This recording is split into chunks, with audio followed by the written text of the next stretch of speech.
ساتھ ہی موجود رہے گا عبداللہ ہمیں جوائن کر چکے ہیں، ان کو بھی ٹرانسمیشن میں ویلکم کریں گے۔ عبداللہ حمید گل صاحب ونس اگین ویلکم۔ ہم ہمیشہ اس پر بات کرتے آئے ہیں، آج وہ دن آ چکا ہے جس کو سیلیبریٹ کیا جا رہا ہے، 1 سال مکمل اس فتح کو جس پر ہم نے تقریباً پورے سال گفتگو کی، مختلف پروگرامز میں، مختلف ٹرانسمیشنز میں۔ آج ایک بار پھر ہم دشمن کو للکار رہے ہیں، بتا رہے ہیں، نہ صرف للکار رہے ہیں بلکہ ہم اس کو دعوت دے رہے ہیں کہ تم دوبارہ ٹیبل پر آ کے بات کر سکتے ہو اور جتنی بھی چپکلش ہے ہمارے درمیان اس کو ختم کر سکتے ہو، وہ جو تمہاری خفت ہے اس کو مٹانے کے لیے بھی ہم تمہارے ساتھ کھڑے ہیں۔ لیکن کس بیس پر بھارت ہم سے بات کرے گا؟ ان کے تو اپنے لوگ اپنے ہی لوگوں میں نکلنے سے اب گریزاں ہیں، کیونکہ وہاں پر ان سے سوال کیے جاتے ہیں، پروف مانگے جاتے ہیں جو وہ ابھی تک دینے سے قاصر ہیں۔ بسم اللہ الرحمن الرحیم، بہت بہت آپ سب کو مبارک ہو۔ الحمدللہ میں سمجھتا ہوں کہ شکرانے کے نوافل ادا کرنے پڑتے ہیں، کیونکہ باقی معیشت، یہ آزادی، یہ سب خود مختاری آپ کی سلامتی سے مصیبتوں میں اضافہ ہو جایا کرتا ہے۔ آج الحمدللہ دیکھیں بھارت کی بہت ساری چیزیں سامنے آئی ان 1 سال میں، اور میں سمجھتا ہوں کہ سب سے پہلے میں یقیناً جہاں افواج پاکستان کو بری، فضائی اور بحریہ ہے اس کو اگر ہم کہیں گے تو یہ تمام کامیابیاں یقیناً ان کی مرہون منت ہیں، لیکن ایک اور بھی ڈومین ہے اور وہ ہے ہمارا پاکستان کا میڈیا، جس نے پوری دنیا کو وہ بولا جو میرے خیال میں دنیا کو علم نہیں تھا۔ دنیا بھارت کی آنکھوں سے دیکھنے کا فیصلہ کر چکی تھی، دنیا کو سچ دکھایا، بول نے دکھایا، بار بار دکھایا، اور پھر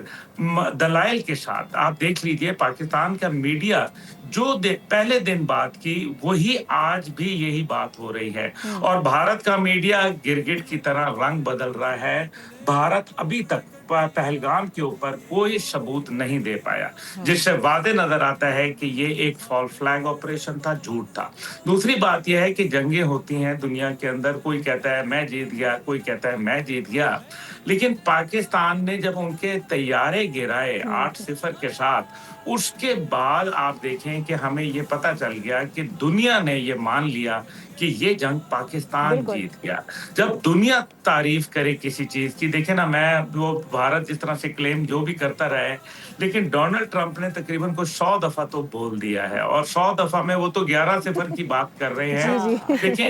ہم نے جو بات کہی ہے ہم نے وہ بات کہی ہے جن کے سگنیچر موجود ہیں۔ میں بول کے ذریعے یہ بتانا چاہتا ہوں کہ نقصان اس سے کہیں زیادہ ہوا۔ وہ جو جہاز جو مختلف ان کے ایئر بیسز کے اوپر موجود تھے، جن کے پین اور جن کے ہینگرز کے اوپر پاکستان نے حملہ کیا، آخر وہ بھی تو نقصان ہوا، لیکن کیونکہ ہم اس کو کلیم اس طرح انداز میں نہیں کر سکتے، یہی وجہ ہے۔ دوسری جانب آپ دیکھیں کہ جب ہمارا 2019 کے اندر ایک ہوا تو پاکستان کے جو جہاز گئے وہ بھی بڑے ایک اہم واقعہ ہے، جس کے اندر بھارت نے پہلے اپنا کوشش کی، اور پھر جب پاکستان نے ٹارگٹ کیا باقاعدہ general Bipin Rawat, target lock کیے ان کے،